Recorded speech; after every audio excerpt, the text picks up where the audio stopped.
Shall we start? Okay, good afternoon everybody. I think Professor Lafarge told you I was going to be here today, simply because he's not here today. I was usually delivering this lesson, let's say, during the 8th week, that is 4 or 5 weeks from now. So let's say this year it's a little bit strange to deliver this lesson during the 3rd week. But anyway, I'm here, so I'm supposed to talk about that. And today we're going to, in a way, as I mentioned, in a very anticipated way, see how the second part of this course is going to start. So basically the second part will be concentrating on the Windows operating system, basically revising many of the topics you are analyzing with Professor Lafarge on the Unix or Unix-like system on the Windows operating system. My talk today will be divided into 4 parts. I will be very briefly describe which are the targets of this second part of the course by revising stuff you have already seen with Professor Lafarge. Then I'm going to introduce very briefly again the Windows operating system. Then I'm going to concentrate a little bit more on the API of Windows, that is the API, the application program interface you are going to see during the second part of this class. And finally, let's say last but not least, I'm going to talk a little bit about character encoding and file serialization, reading and writing operation of file. It is something you should have already analyzed with Professor Lafarge in a way, but I think it's better to clarify that from scratch, because many of your problems during the lab, especially during the first 2 laboratories in the second part, come from that point. That is how to encode characters, how to serialize data on files, and so on and so forth. So fourth part today. By the way, everything is already on the portal web page. You can find on the portal web page, together with Professor Lafarge directories and Professor Cabode directories, my directories, in which this morning I uploaded these 4 sets of overheads that are numbered, as you may see here, in the following way. I usually number, it's probably difficult for you to read, but I'm usually numbering overheads using the U letter that stands for unit, then a number, and then S that stands for section, and then a number. So you will find a set of overheads like unit 00, section 01, unit 01, section 01, and so on and so forth. So they are numbers, so you cannot make mistakes in following the right order. And by the way, you can find on the portal web page only the material I will use today. But if you Google my name or you find my name on the Polytechnic web page, you can be redirected on my standard web page, which you can find 3 classes: algorithm and programming, operating system, and this one, which I'm teaching I've been teaching the last 4, 5, 7 years. And in there you can find all the material I'm going to use. Not only the overheads I'm using today, but also the ones I'm going to use in 4 or 5 weeks after Professor Lafarge ended with this part. So that's just to clarify where you can find, let's say, the material I'm going to use today, and obviously in the remaining part of the class. Okay, once said that, first order of business, as I mentioned, is to clarify a little bit which are the targets of the second part of the course, even if, again, we are starting very early this year. And that's something you already know. I'll be in charge of about 50% of this class, with Professor Cabode that will be in charge of the remaining 50%. The only important things here is that you can find me at the 4th floor above the labyrinth. So if you're looking for me, instead of stopping at the 1st floor, that is the labyrinth, just 100 meters over there, you can, actually over there, you can go up to the 4th floor, and once you are out from the lift or from the stairs, you just turn right, There is a green door, that is the door to enter in the department, and then you dial my number, that is just 7076, and I will open the door and you will find my office just after the entrance door on the right. Obviously you can find me in there, or you can just phone me using the 7076 from email phones, or the time number if you call from outside, or you can use my let's say, email to contact me either within this 14 weeks or after those 14 weeks if you need to contact me. Okay, this is known too. I'm pretty sure Professor Laface talked about that, but again, I would like to highlight, let's say, those important issues because, let's say, about 50% of the examination text, examination programming parts are on Windows. 50% are on Unix, 50% are on Windows, and as I'm in charge of checking those parts, about 1/3 of you will for sure fail, not because you won't have understood what we are explaining during this class, but simply because you don't know enough C programming stuff. So many of you, as far as I know, just fail because you don't know how to put 3 cycles together to manipulate a matrix. You don't know how to memory allocate an array. You don't know how to memory allocate a matrix. You don't know how to create a list, how to insert an element into a list or to extract an element from a list, which are not specifically the core part of this class, but as we are building on those knowledge, programming stuff knowledge, problem-solving knowledge, C language knowledge, about 1/3 of the students fail the exam just because they are not up to the right level in terms of programming skills, and more specifically in terms of C programming skills. So I like to highlight that because many of you, many of your predecessors are just keep pushing hard in learning what we have taught them without realizing that they should move back 1 year, 2 years to the bachelor degree as far as Polytechnic is concerned, and studying a little bit more programming stuff, programming skill, C language stuff, know how to put again 3 cycles together, how to call a function, how to differentiate parameter by value from parameter by reference, pointer from other variables, and so on and so forth. Because at the end of the day, even if those are not core parts within this class, I'm correcting a C program. And if the C program is not written in C language, I cannot even understand it. So in many cases, I fail to understand what your predecessors were trying to write down, simply because we were not sharing a proper common language. And that's because they didn't know enough about C language.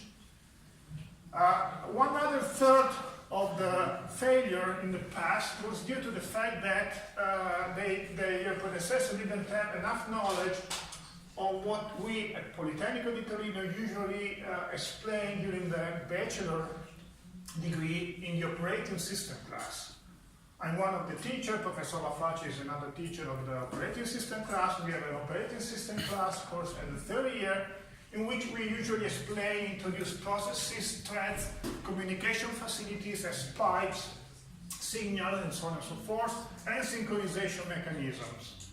Many of their predecessors failed just because they didn't know how to organize a producer and consumer protocol. They didn't know how to organize a reader and writer protocols. They didn't know which sort of reader and writer protocols are there. So in a way, another third of the failure was due not because of this class, but because they missed the essential part that this class is built on, at least in Politecnico di Torino, what is the operating system class during the bachelor. And that stuff, actually, Professor Laface is introducing in these 3 weeks. So in a way, Professor Laface is talking those beginning 3 weeks about processes, threads, communication facility, and you should remind that, because even if I never talk about those are essential to pass, even my part of the programming part. But are we going to need C++? No, we are not going to see C++, and I will talk about that. Because we are just writing the Windows API is written in C. So we will need C, not C++, but we will need C. And again, even if I will never ask for a graph manipulation or a tree manipulation, very often we need list, or we need dynamic matrix, or we need dynamic list. We need pointers. We need variable by reference, variable by value. We need very often standard synchronization facilities, like again, producer and consumer, multiple producers, single producer, multiple consumer, reader and writer, variation of the reader and writers. So if you fail starting from that, building from that, again, you belong to the 33% of students that fail because of this, or the remaining 33% of students that fail because of this, and then there is a 33% of students that fail just because of this class. But 2/3 of the students which actually fail the exam do fail the exam not because they fail to really understand what we are producing or talking about in this class, but because of the 20 they are missing, okay? And that's important. Because I think, if you, especially if you come from another university, I know you may have problems in understanding many topics. Many of you maybe have not done enough in terms of programming. Many of you have not even studied C language. Many of you criticize C language because they do prefer Python or whatever. But this stands, as I said. So you have to go back and study what you need to study to really start this class in a good way. Yes. Okay, and especially starting, as far as I'm concerned, the second part in a good way. Okay? Questions? Okay. Which are the targets? Again, quite fast.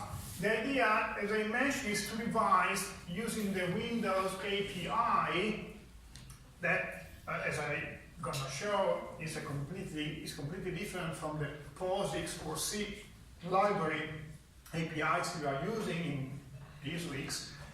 We are revising in this new API everything more or less you have already seen with Professor Laface and the operating system class of the bachelor degree. That is a bunch of topics I'm not going to reread, but you can find in here, and again, they are basically concentrated on parallel programming, okay, concurrent programming, then synchronization, memory usage, and so on and so forth. Okay, you know everything about that. The only comment I have on this is that rules are the ones stated by Professor Laface. So you have to deliver, you will have to deliver my labs, and you have to do with Professor Laface, and everything is the same. So I have nothing to add about, but the fact that when we are going to start, when we start the lab on the Windows API, you have to switch from the Linux system to the Windows one using Visual Studios. And so in a way you can start grabbing a copy of Visual Studio now using your student license from the possibility you have. You can grab a lot of software from Microsoft. You can grab whatever Visual Studio version you find in there. The newest better. I have a 2013, last year I think at the lab they have 2012. There are newest versions. They are more or less the same. I will talk a little bit about the differences, let's say in 7 weeks or maybe in a couple of hours. But okay, the main difference as far as the lab is concerned, and I will be in charge of the lab mainly, is that you will switch from the Linux system to the Microsoft one, the Windows one, using the Visual Studios environment in one of its possible versions. And everything else is the same. You will find every week my lab, the week after my solution, you will have to upload your solution in a couple of weeks. Okay, what about the text? Okay, this is the reference book I'm going to follow, and I think Professor Cabot is going to follow as well. I don't have it here. I read it, but I left it in my car, actually. You can find, it's not a new version. It doesn't exist any newest version. That was born with Windows 7. That is based on the same, let's say, Windows kernel that the newest Windows version are built on. So it's not up to date, but it's okay. It's as far as the content is concerned, up to date. If you Google it, you can find PDF version of it, several of them. I find some version myself. But obviously, if you want to buy it, you can buy it from Amazon, or you can ask the local bookshops, something like that. You can find it at the library, whatever. As I mentioned, I'm going to use my overheads. I mentioned about that already, talked about that already. And I will put one lab every week, more or less 6 weeks, because we will have 7 weeks. I'm not sure whether we are going to start from the 8th one or the 9th one, depending on when we are actually starting the lesson after this one. And you will find my solution the weeks after, and we have to upload your solution in a couple of weeks. Obviously, Google is a available source of information. You can find everything you can find in my slides or in the book, even on Google, Wikipedia, whatever. Okay, marks. Okay, Professor Laface talked about that, so I have nothing to add about that. Questions?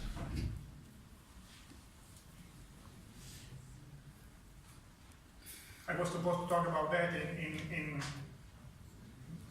7 weeks, not today, so you Professor Laface talked about that 2 weeks ago, so there is no reason to repeat everything now. Excuse me, this laboratory, you will upload the new exercise? I will, okay, I'm talking about what is going to happen in 7 weeks, okay? After Professor Laface ends with this part, we are going to start officially with this part, the window part, that, as I mentioned, this is a sort of preview of what we are going to do starting from the 8th week. And I was talking about my labs, which you are going to start starting from the 8th weeks. Okay?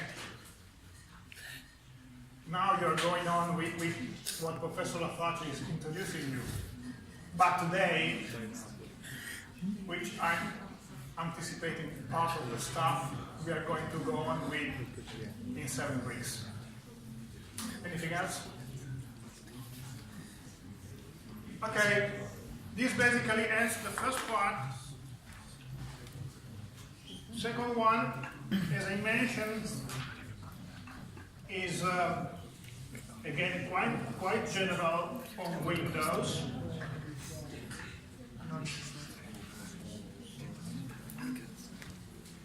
Actually, it's something that I got from my operating system material, and you can find some Italian words in there because I forgot to translate it. So it's not really important, but the idea is not to start not to start to talk about Windows without a very, very brief introduction about operating system that looks somehow important.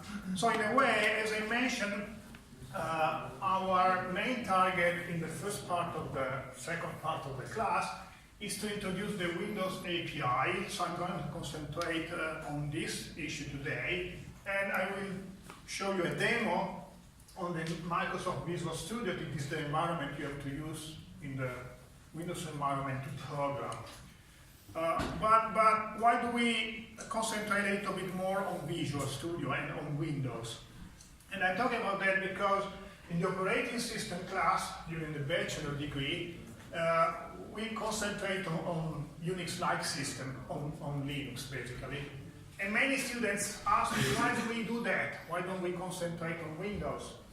And I'm trying to push forward the idea that Unix-like systems are important, even if many of your colleagues at the bachelor just say it would have been better to do something else, like Mac, iOS, or Windows, or Android, or whatever. So here I'm using the same set of slides to show you that it's important Windows as well. So in a way, my set of slides can be used to demonstrate that Unix-like systems are important, but as well Windows systems are important, and that's why we are talking about both of them in this class. So the idea is that operating system can be classified using several criteria. I'm not going to enter into detail of that. Again, you should go back to the bachelor class, or you can use silver shots or Tannenbaum that are the basic, very common operating system move to grab concept of that. But in this overhead, I just use the idea is that we can use the application domain to classify operating system. And if we avoid this idea, we skip this selection, we just move on to the next one, we see that in general, if we consider all devices, Android is supposed to be today the most diffused, widely spread operating system, and that data were updated in September 2018, it is the beginning of this academic year. Obviously, if you Google it, you can find different sources, and every source has its own personal statistic figures, but this is a sort of mix of everything I found. And the reason for that is that obviously the majority of the devices today are cell phones. And the majority of the cell phones are today Android cell phones. That's why if we should look at that, we should teach Android. Actually, we should teach Android at the first year because it's so important that everybody should know that. But if we move from this reality to another one, that is the one concerning servers that are big machines, then you see that the figures are quite different. And in this area, Linux-based systems or Unix-like systems are 20%. That is, again, smaller figures, less than the Windows share part, but quite large enough. Okay, that's why very often we teach Unix-based system or Unix-like system, and that's why in a specific environment, those are quite important. So if we come at the third table, concentrating on desktop, laptops, and whatever, we see that in this case, Windows counts up to about 90% of the users.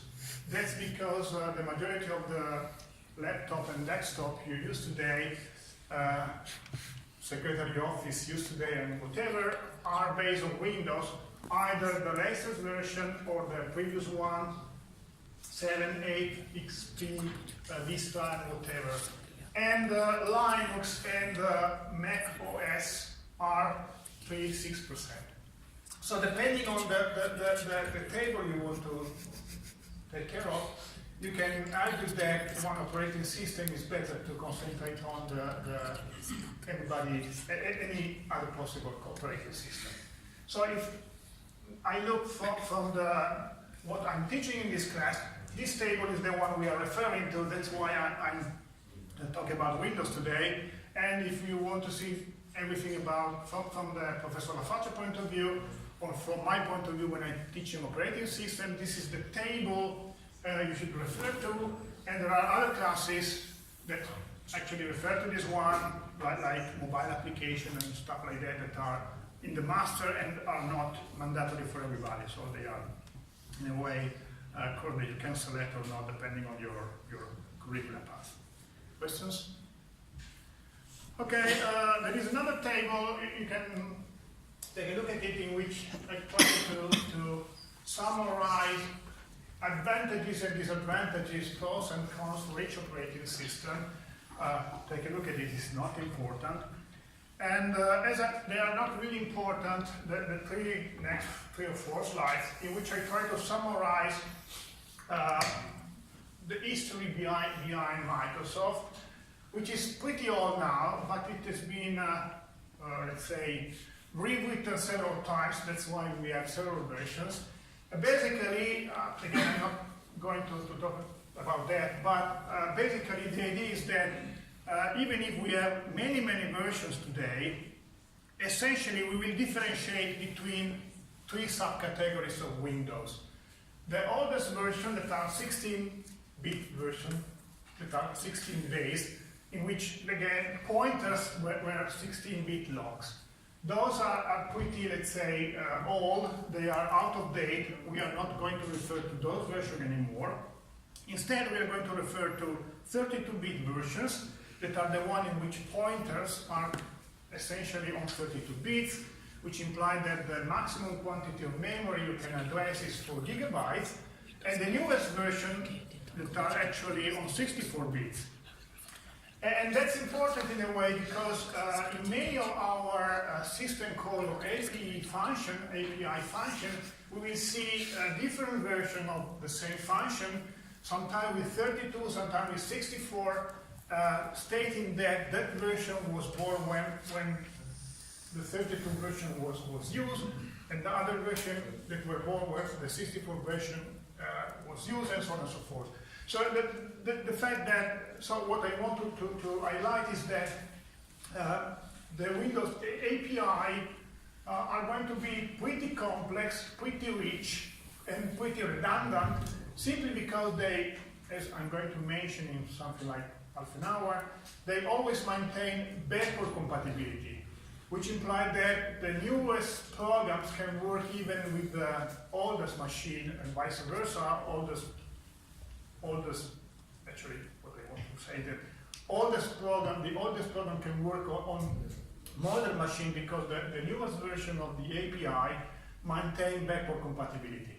So very old function, very old system call can still work, even if they have, let's say, older name or name with 32 or name with 64, that sometimes really means 64 and sometimes do not, because they were born for different reasons. So in a way, we are going to see a very rich range of possibilities in many, many functions, because we are going to see the latest version, the extended version, the 32 version, and so on and so forth. And that's because, again, the idea was to maintain backward compatibility with at least between 32 and 64 and 16 versions. Okay? You can find a schematic representation of Windows. I'm not going to talk about that. I'm not going to talk about this one, simply because I'd rather to concentrate a little bit more on the Windows API. It is in the demo and the subsequent part. This is just, let's say, the framework. But before moving to that, is there any question? Sure? Okay. Let us start then with the, let's say,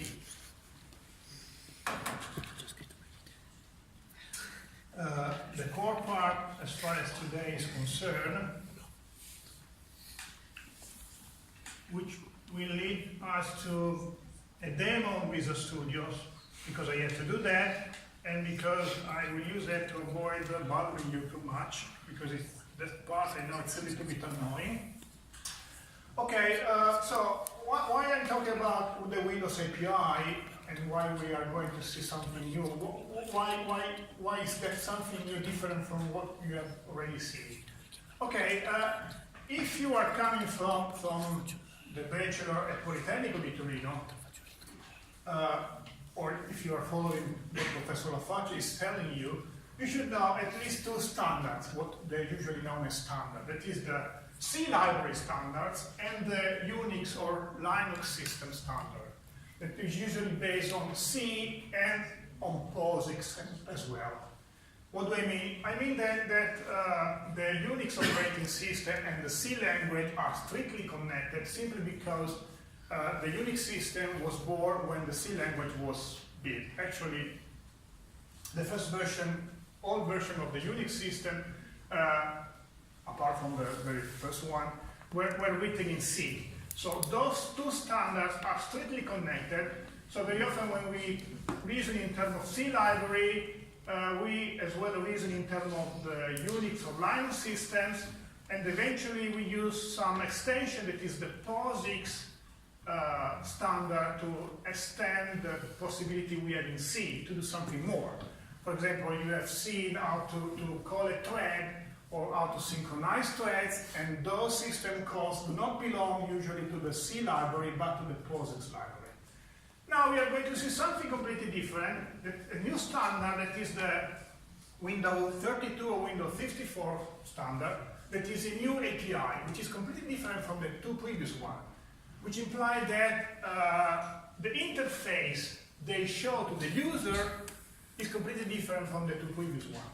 So that's why I mentioned we are going to see or re-see what you are seeing with Professor Lafarge in a completely different framework, in which functions calls are completely different, even if sometimes the reasoning is somehow different, even if the underlying data structure and the line concepts are essentially the same. Okay, as I mentioned, now, in these days, in these 3 weeks, you are working with, let's say, those three standards that are let's say, the C standard, the POSIX extension, which actually belong to the SUS, single unit specification extension.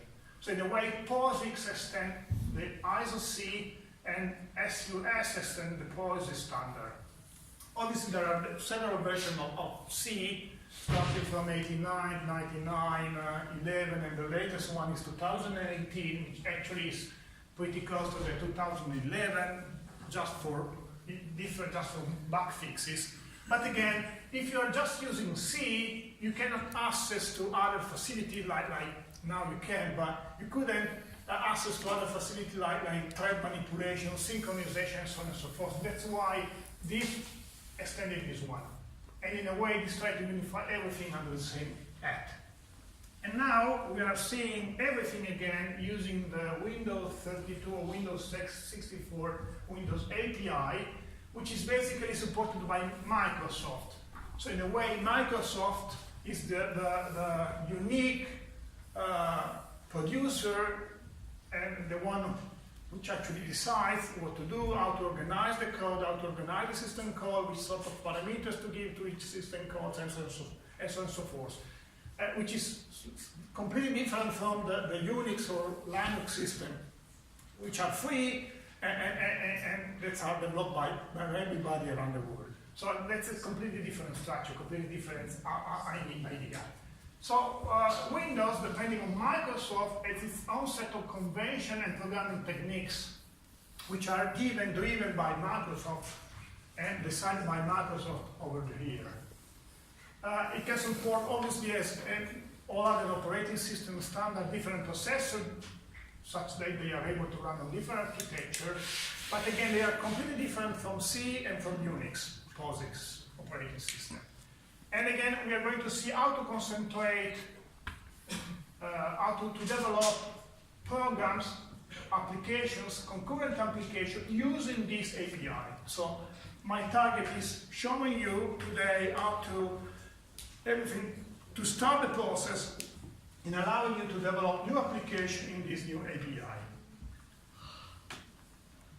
Okay, again, why standard C is not enough? Why do we see something more? Why do we see a new API? I mentioned already that, but I try to be a little bit more precise. The C library is very powerful, and we are going to use the C library as well today, and let's say in the remaining part of this class. But there are several things you cannot do just using the C library. But instead you will be able to do using the Windows API. A few of them, a few examples are in here. Using the Windows API, you will be able to lock a file, which implies that you can, a process or a thread can lock a file, being the unique reader or writer of this file or part of this file. So you will be able to say, this file is just for me, I'm the only reader or the only writer, or this part of this file is just for me, I'm the only reader or the only writer. That's something, again, which is not standard C. You can map file into the main memory. Instead of having the main memory, the RAM, and the file that is on disk, you can map a file on RAM such that you can work, you are actually working on the RAM, but actually you are even operating on file. Again, this is something in which you unify your let's say, files system vision with your central memory vision, but it's not something that is allowed by the standard C code, standard C library. And then you can organize inter-process communication using several means, which again is not part of the C library. Windows supports all those as it supports C++ and other standards, but we are not going to concentrate on this. We are just going to use standard C as I mentioned, plus the new features we are going to introduce in the second part of the class. Okay, this has already been clarified, but it's important. Windows API are defined in C language, not in C++. So you are supposed to write programs in C, not C++. And if you start writing C++ code at examination time, I correct it, okay? So use C, not C++, not Java, not whatever, use C. Plus the extension we are going to introduce. The idea is that, to see that in another way, everything we are going to see reduce the portability of your code, because the code is just going to run under the Windows API, but as I mentioned, it increases the functionality. So we are going to be able to do something more in your application.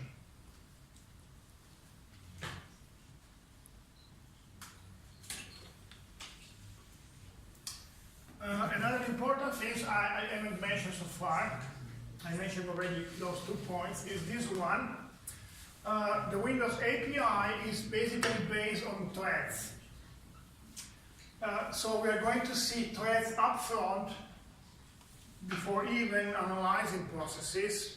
And actually I'm going to concentrate very, very little on processes. You're going to see something with Professor Caboli on processes. But I think as things goes as in the previous year, we're not even going to use processes during the lab, simply because we have just 6 laboratory possibility to train on something, and I don't usually work on processes. I don't usually suggest exercise on processes because it's pretty unusual in the Windows API to run processes. So we are just mainly concentrating on threads. Even because processes, and we are going to see that in Visual Studios, can be run in a drastically different way from what you have seen with Professor Laface. So in the Unix system, you just fork a process, which implies that you have a fork, and the father goes on, but you create a clone of the father that is the child that goes on in the same way. Then you have some line of your code in which you differentiate between the father and the child. In this case, in the Windows API, processes are called in a completely different way. This is, they have just run from within the code like you would do in a system call, like using the system call system or the system call exec. So in a way, processes in the Windows API are called not using fork, but using something close to exec or systems, which is something different from the standard process, and that's something we are not even going to analyze in the lab for the lack of time, mainly. Okay? As I mentioned, the Windows API is very rich and very flexible in the sense that we are going to see many ways to perform the same operation or similar operation in slightly different ways. As I mentioned, very often we will find 32 in the names of the function, sometimes 64, sometimes extended. So you will have a function name, then the same function name with extended, the word extended, which implies that that version was born after the previous one to extend the previous one somehow. And differently from what you are used to work with with Professor Laface, each function has numerous parameters, and parameters are very descriptive and long. So we will find I will show you some example today. Very long system call names, not just exec or just for, very long system calls names, and a long sequence of parameters, again with very long names that are very descriptive, in the sense that you can understand from the name what the meaning is supposed to be. Backward compatible, so 32 was backward compatible with 16, and 64 is backward compatible with 32.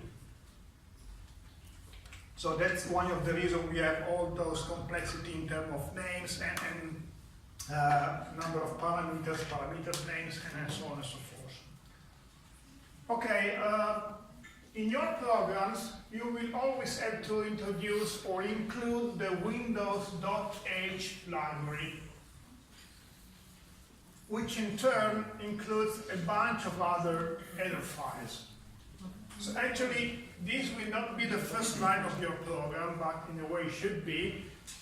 It will not be simply because we put something before that to define the encoding system. I will talk about that in 10 minutes or so. But please remind that mainly all your program will include this library, this .h version, library file, which will allow you to use a bunch of API function or system call function, in which I have reported a few examples. That's why I mentioned very long name. As I mentioned, functions are long and descriptive. Wait for single object. This is a sort of wait. Instead of wait, Unix wait, or eventually wait PID, they wait for single object. You see the difference? And if you want to wait for more than one process or thread, you have to wait for multiple, not single objects, which a bunch of parameters that is actually the list of handles describing the threads or processes you're waiting for. And very often those functions will be used for different reasons, slightly different meaning, to wait for a thread to end, to wait for a semaphore to wake you up, and so on and so forth. So therefore you can use the same system call for purposes that are completely different. Very often variables and functions use the Hungarian notation, which implies that you can read that using this strategy: long pointer to file name, name file long pointer, name file pointer long pointer to buffer, and number of bytes to read.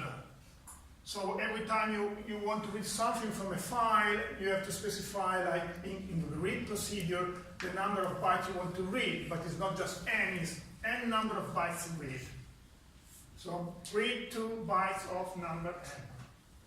And the same goes for symbolic constant, very long name, invalid handle value, generic read, generic write. So lines get very, very long, generic read or generic write or blah, blah, blah, blah. So very, very long lines to imply something that even if you would write in a very much shorter way, even if in this case you can contour many more parameters if you like. Many objects are actually kernel objects, and many kernel objects are actually handles. So in a way, you will find handles many times in the Windows API.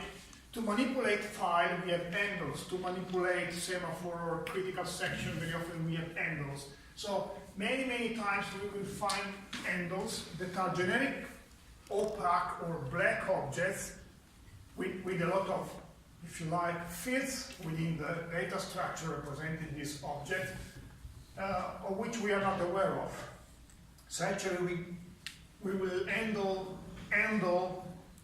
using ADT, abstract data type, in the sense that handles are unknown from, we don't know what exactly within an handle. We just manipulate the handle using the proper function to wait for something, to upload something, to manipulate something. We never access directly the fields within the handle, which are unknown, because again, handles are somehow opaque or black. ADT, abstract data type. And as I mentioned, handles includes many objects, not only files, eventually pipes, processes, threads, but even synchronization object like mutexes, semaphore, events, and so on and so forth, which is an extension of semaphore and mutexes and critical section. So many objects in the Windows API are just handles, even if they are completely different sort of handles. So they are handles that were born for a completely different reason, to manipulate files, to manipulate processes, to manipulate threads, or to synchronize stuff. Okay? And as I mentioned, handles are gray boxes, opaque, black, we do not know what's inside. We can just manipulate them using proper function. It is this kernel function, API function to manipulate them. Okay, as usual, there are specific names that are reserved for specific purpose, like the one started with underscore to underscore. And then we have functions that can be specific or general enough. For example, close and handle, specifying the handle between parentheses. This is a kernel function which applies to all objects described by the handle. So we will create an handle, it may be in different ways, then we will just close the handle independently or now the handle was created. And then again we have read file, more or less the read, you know, in Unix, write file, more or less the write. Many others return Boolean values, which is not standard in the Unix system. So many functions will return the Boolean values. So in a way they have, instead of returning something like for example, we are going to see that read or write usually return in the Unix system the number of bytes that have been read or written. In this case, we just return a Boolean value, so we have to add one parameter to the function call to specify the number of bytes we have to read or write. So that's why, in a way, sometimes we have one parameter in addition to the ones you have in the Unix system. And very often you can see something like get last error, which actually return an error code you can analyze, you can print out, and so on and so forth. Okay, usually types in Windows are expressed using capital letters. So instead of integer int, small letters, we will use integer int capitalized. And we have many new types. We will have Boolean types, dword, LP word, long pointer to the word, and so on and so forth. And I'm going to show you a list of that, okay? And we have to get somehow used to that, and I will talk a little bit more about that. And very often in the Windows API, star are not expressively stated in the code. So in a way, in C language, every time you want to express or use a pointer, you use a star. So like integer star p is not an integer, but p is a pointer to an integer, which implies that it will point to an integer, but in a way you have to allocate that integer, make the pointer pointing to it, and so on and so forth. So the star is not so common in the Windows API, in the sense that very often the star is embedded in the name. So actually you do not explicitly use the star, but it's a new name, implicating that the star is already in the name. So instead of using a string, you use long pointer to string, which implies that in here you put the name of the string, which is already a pointer to a character. So instead of stating that you are using a string like char, star, string, a string is a pointer to a character, which implies that the string is a string. Now you will define long pointer to string, string, which implies the string is a pointer to a character, but is defined this way. So in a way, this type is a synonym for this one, in which the star is embedded into the name, which is again is descriptive.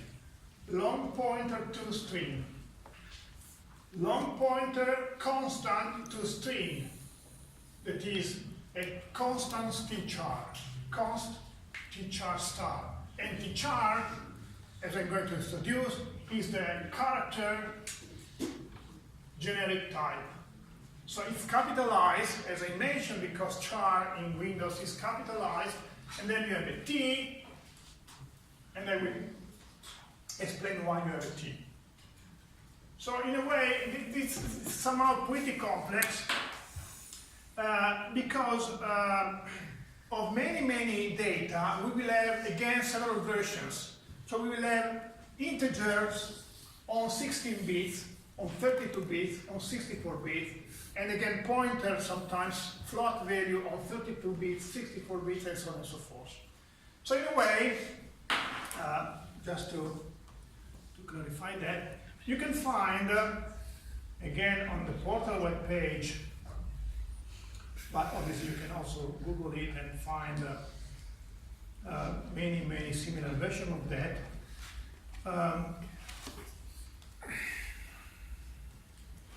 Okay. You can find documents like this one, Windows data types, in which, I don't know if you can read, there are 21 pages of Windows data types. You see, I'm just showing you that you have many types, and very often those many types are pretty similar and somehow useless if you like.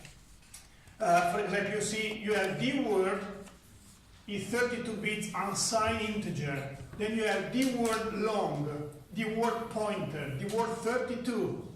That is the same dword on 32 bits. Dword 64. And again for integer. Let's concentrate for integer, for example. You have integer, you see, there on top. You have integer, 32 signed integer. Then you have integer pointer. Then you have integer 8, integer 16, integer 32, integer 64.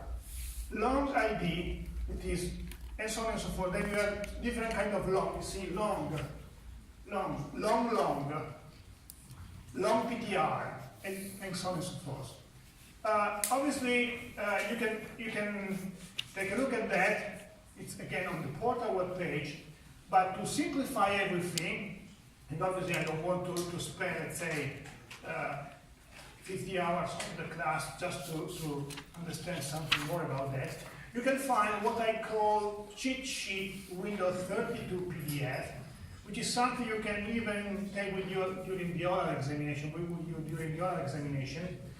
that is a sort of, let's say, a very short brochure summarizing many things I'm stating today, among which the type you may really want to use. So you see some piece of information about character tchar, I will describe about that later, dword long, long, integer long, and so on and so forth.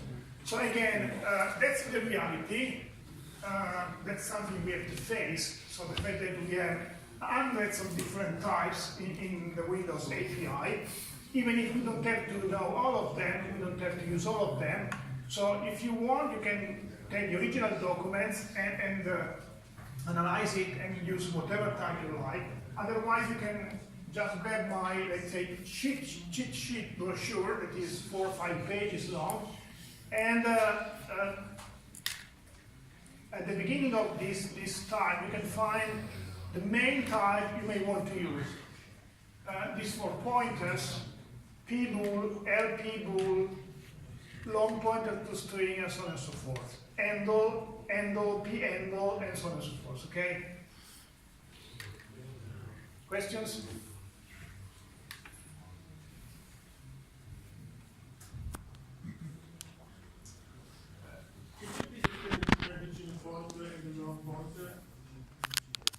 What about the pointer and the pointer? The long pointer, yeah, because, so in a way you're right. Very often the pointer is just on 32 bits and the long pointer is supposed to be on 64 bits. Sometimes you don't have to specify that because everything depends on the hardware architecture you're working on. If you're working on a hardware architecture that is 32 bits, obviously you cannot use 64 bits pointer. But if you are working on a 64 architecture, you can work with 32-bit pointers. And very often, at least till 2, 3, 4 years ago, many operating systems, many, let's say, application had different versions. For example, the Linux operating system, if you use Ubuntu, for example, or Mint, other version of the Linux operating system, you can grab the 64 or the 32-bit versions, because you could explicitly use either one or the other, even if you had a 64-bit machine. Because obviously, if you go on 64 bits, you can use more memory, but that's more expensive, because every time you are using a pointer, you use double the space you would use using a pointer on 32 bits. So if you don't really need that, you can avoid using that, just staying on 32 bits. So that's the idea. Anything else? Okay, so again, just remind that there is this Unit 0, Section 2, cheat sheet with 32, which summarizes everything you may need, and you can grab it, use it even at examination time to avoid remembering everything when you have to write down your final prompt. Okay, another important point is the coding system.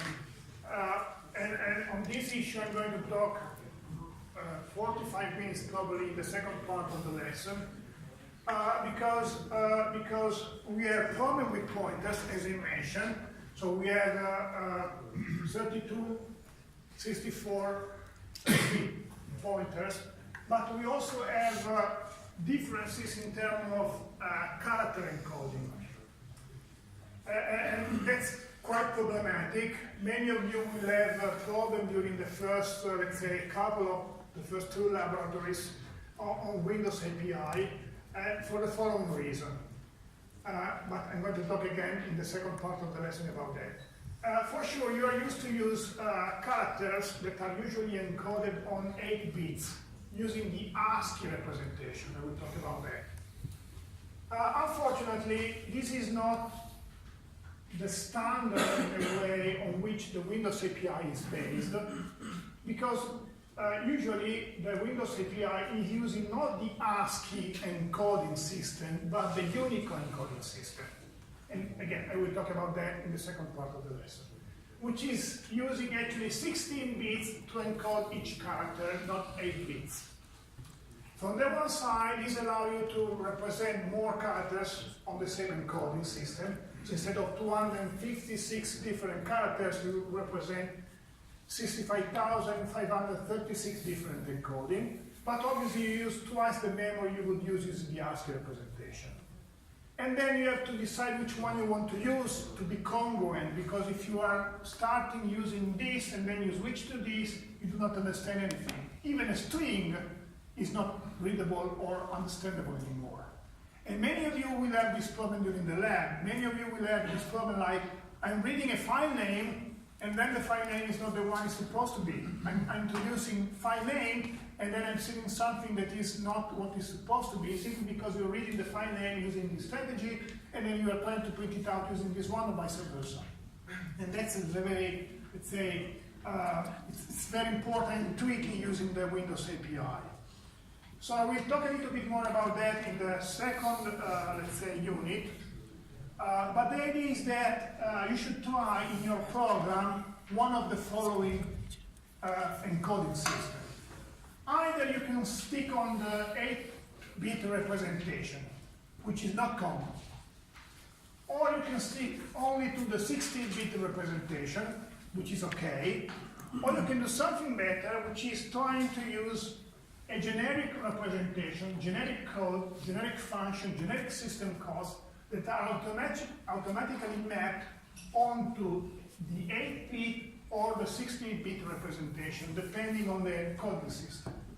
So either you use this one, it will be typical for the, let's say, first exercise, then we will forget that, or we use this one, that's okay, or we try to be generic using this one, which implies that everything will be mapped onto this or this, depending on the situation. Or eventually you can use this way, in which you decide which encoding system you want to use at a runtime. Which implies that obviously you can let's say, explicitly using the 8-bit encoding in some piece of code, and explicitly using the 16-bit encoding in some other piece of code. Which also implies that sometimes you have to translate the 8-bit encoding explicitly into the 16-bit encoding and vice versa. And there are functions that enable you to do that. So in a way, we will start from here, because that's the encoding strategy you know, and I will show you differences on that in the second part of the lesson. We will move very, very often to something like that, or like that. This obviously better than this one, but that's okay, the Windows API. Again, we will forget that, we will use either this or this, and sometimes this one if you really need to work with both sort of representations, okay? And again, this will be quite complex, starting from the first lab, in which you will try to read a string or to print out a string, and the string will not appear or will not be read as it's supposed to be. Because you are just using a different main definition, or a different string definition, a different char definition, and so on and so forth. To be generic, as I mentioned, you are supposed to use tchar, and this tchar are automatically mapped onto char or char, which are charactered using the ASCII encoding, or into ychar or ychart, that are the one using the 16-bit encoding. So to be generic, so in a way, to use this strategy, you will have to do something like that. Whereas if you use something like that, you will stick to this strategy. And if you use something like that, you will stick to this strategy. Okay, so either we will use this, but we will soon forget about this, or possibly this one, that is going to be mapped either on this one and on this one. And actually, this holds for almost everything. So all system calls or all C function, we will have, let's say, at least two versions. One for the 16 bits encoding, and the other one for 8 bits encoding, and the generic version. And I will show you that, let's say, in a few moments. Obviously, this holds for strings too.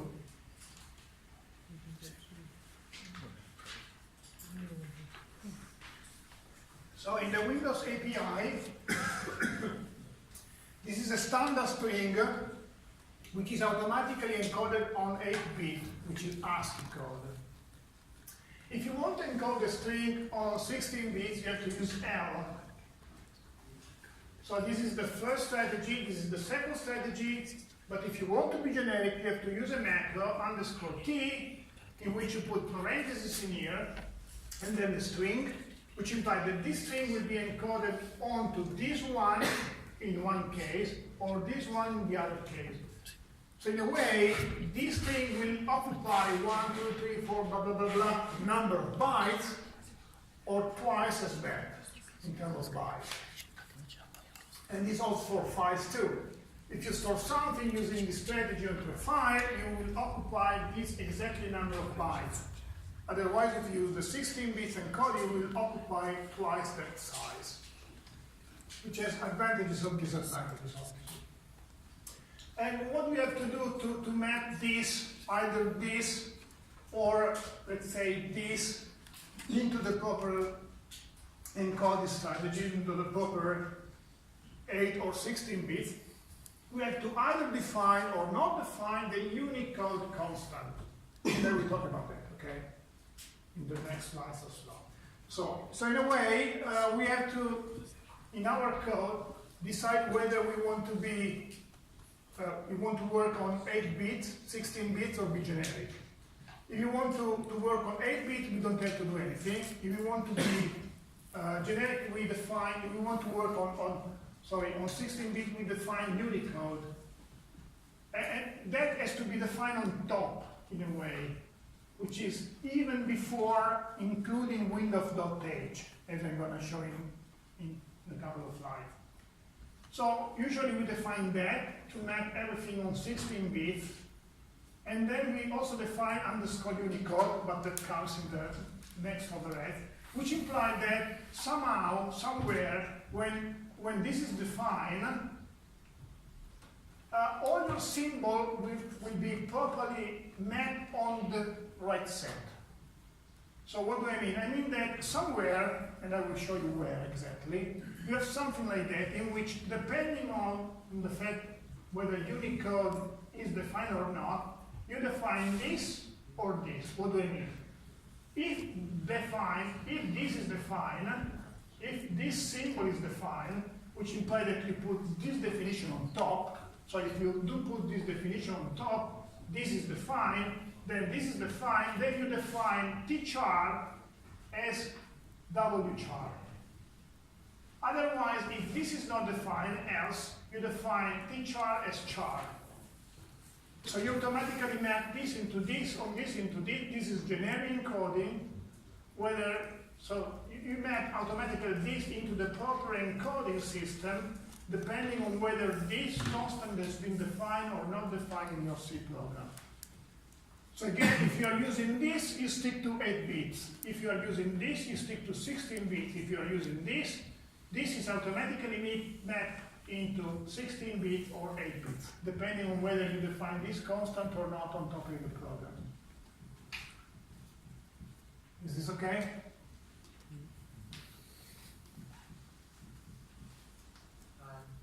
Sorry, but I'm not familiar with the concept in this programming. So why we are defining if and else? If we are choosing the 6-bit or 8 bits, why we need to define those types? What's the condition of if and else there? Which is the condition of defining this piece of code? Yeah, I mean, like if there is if or else, the conditions for them. So how do we define that? So the idea is that, again, in your program, okay, let us suppose in your, let's put that in this way. In your program, let us suppose in your program you have to use a variable that is storing a character. So, first possibility, you define your constant, your variable C as char. In that case, your variable will be defined forever as using an 8-bit encoding. If you are defining your C as wchar, your C will be encoded on 16 bits. Yeah, I get it. But the problem is that somehow, somewhere, you may want to use something else. So if you are using the 8-bit encoding, then you have to use the 8-bit encoding forever. You cannot use the 16-bit encoding. Whereas if you are using this definition, so if you define C as char, then everything is automatically mapped onto 16 bits or 8 bits, whether you use this definition or not on top of your program. Okay, so that part, is this actual code? Like, This is actual code, yes. yeah, so if it's actual code, then But not in your code. It's not written in your code. I'm going to come to that. Okay, give me 5 minutes, then you will ask that again, okay? Let me end 2 slides, and then I will show you. Okay, that's actually not enough, because Unicode is able to map all Windows API symbols, but not standard C functions. To map C function, you have to use underscore Unicode. If you define underscore Unicode, you will do the same for standard C functions. So all standard C functions will be automatically mapped. So actually, the name you use to define standard C function will be automatically mapped on functions that actually use the 8-bit encoding or the 6-bit encoding. So I try to clarify that a little bit better using the actual place, showing you the actual file that does that. So again, if you get if you take a look at my portal web page, the material you can find on my portal web page, you can find this file. It is U01S03 tchar.h, but it's the tchar.h file. So if we just do open the tchar.h file,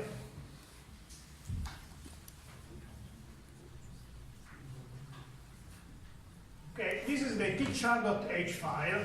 So that's a header file that you should include in your own programs. And if we skip everything, we don't need to read. We go down a little bit. We will find something like that. Exactly as I mentioned. If def Unicode underscore Unicode, so if this symbol is defined, then this part is enabled. And in this part, I skip whatever I don't need to analyze. In this part, what do we find? For example, we find all those mappings. Can you read? Can you go to read? Is that loud enough?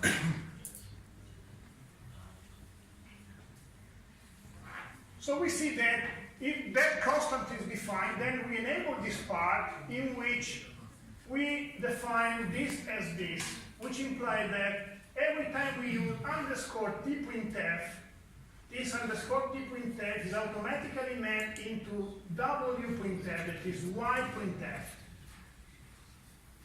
If we are using scanf underscore tscanf, this is automatically mapped on wscanf.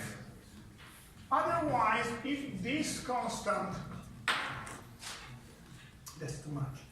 If this constant is not defined, there on top, if this constant is not defined, then we enable the second part of this file, many lines below, in which we have the same set of functions, but mapped on the standard library subroutines. So we have underscore tprintf mapped on printf standard C library function, and underscore ftscanf mapped on fscanf. So what do I mean? I mean that in the tchar.h file, we have a structure like this one.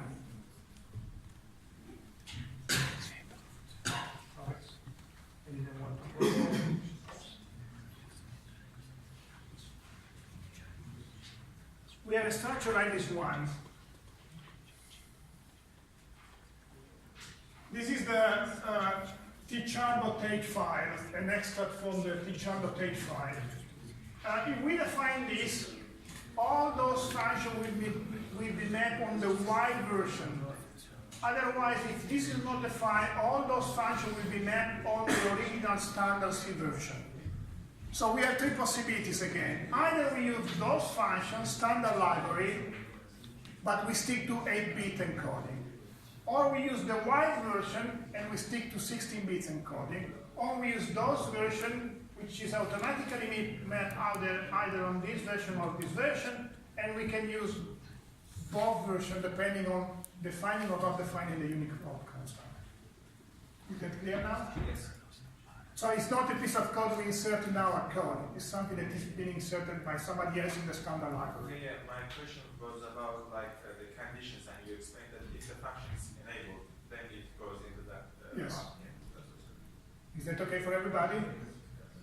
So you see, we are not going to use printf in our programs anymore, in a way.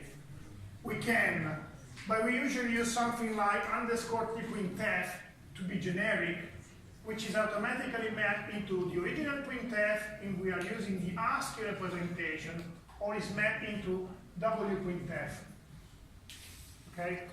And this job is done for all possible symbols and functions if we may want to use in our programs. But why it's better to stay generic, such that we can easily switch from 8 bits to 16 bits and vice versa, depending on whether we do define the Unicode constant and underscore Unicode constant on top of our programs. Questions? Okay, we can have a break here.